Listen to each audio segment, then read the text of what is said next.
dan Gibran itu sebagai wakil presiden, dia harus dipaksa untuk kerja, harus dikasih kerjaan dia. Kalau enggak, buang-buang duit negara ini ya, berkecimpung di pemerintahan ini, walaupun Pak Prabowo nggak pengen. Ya. Jadi dia bikin apa lah, saya juga nggak tahu tuh waktu itu yang lapor Mas Wapres tuh sebenarnya jalan nggak?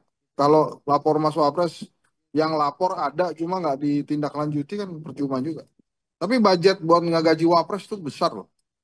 Dan semua biaya-biaya operasional yang lain. Jadi harusnya saya nggak tahu tuh mungkin nanti Mas Bima ada juga tuh survei tentang kinerja Wapres ya, walaupun mungkin itu jadi survei paling gampang tuh Mas Bima tuh. Hari ini kita berbicara tentang kinerja seorang wakil presiden yang tampaknya sangat sibuk, teramat sibuk, sampai publik bertanya-tanya dalam hati, sebenarnya sibuk apa sih Pak Wakpres kita ini? Karena yang terlihat selama 1 tahun ini adalah parade kunjungan demi kunjungan. Kunjungan ke sana, kunjungan ke sini, seremoni di sana, seremoni di sini, salam senyum, foto-foto lalu pulang. Seakan pekerjaan nomor 2 di negeri ini adalah menjadi brand ambassador protokoler yang rajin tur keliling Indonesia. Kalau setelah kunjungan ada kebijakan yang lahir, it's okay. Silakan kita bertepuk tangan. Masalahnya, tepuk tangan tidak bisa diberikan kalau tidak ada yang bisa dibanggakan. Selama ini kunjungannya kunjungan yang tanpa ide, solusi yang diberikan setelah kunjungan. Yang kita dapatkan baru sebatas konten, kamera selalu siap, drone terbang, YouTube wakil presiden pun rajin upload. Semua demi menunjukkan bahwa sang pemimpin hadir, meski kehadiran itu sayangnya belum terasa maknanya. Rakyat tentu ingin percaya bahwa setiap perjalanan adalah langkah menuju solusi. Namun yang terlihat hanyalah pamer kehadiran, seakan kunjungan itu sendiri sudah cukup disebut dengan kerja.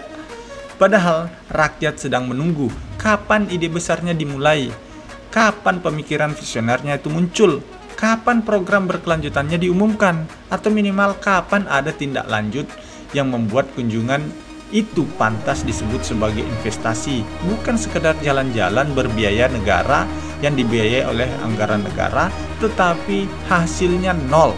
Biaya protokoler tidak datang dari kantong pribadi, ia datang dari keringat pajak rakyat, dari harapan daerah terpencil, dari anak-anak sekolah yang menanti masa depan. Lalu, apa balasannya? Bawa pulang foto dokumenter dan caption manis di media sosial? Itukah yang harus diberikan kepada rakyat? Wakil presiden tentu punya kemampuan untuk lebih dari sekedar potong pita dan lambaikan tangan. Posisi itu adalah ruang untuk mengubah nasib bangsa, bukan panggung yang sekedar mengubah sudut kamera. Jika memang kunjungan dianggap sebagai kerja, tolong jelaskan kerja apa yang sedang dihasilkan. Rakyat berhak tahu. Karena sebuah jabatan tinggi tidak pernah diukur dari seberapa sering mikrofon disodorkan. Ia diukur dari seberapa besar perubahan yang dirasakan setelah kunjungan-kunjungan itu. 1 tahun sudah berlalu, negeri ini masih menunggu bukti, bukan bukti bahwa beliau pernah hadir di suatu tempat, melainkan bukti bahwa kehadirannya membawa manfaat yang nyata.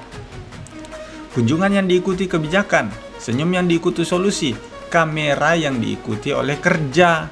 Semoga ke depan tidak lagi berkutat dengan perjalanan tanpa peta, karena bangsa ini tidak butuh pemimpin wisata, bangsa ini butuh pemimpin yang bekerja dengan arah.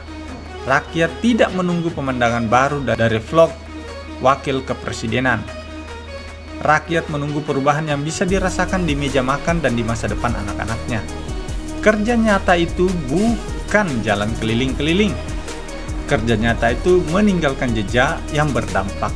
Kalau perjalanan terus dilakukan tanpa hasil, masyarakat hanya akan mengenang satu hal, bahwa 1 tahun berlalu tanpa cerita berarti. Dan Indonesia terlalu besar untuk disetir dengan gaya jalan-jalan.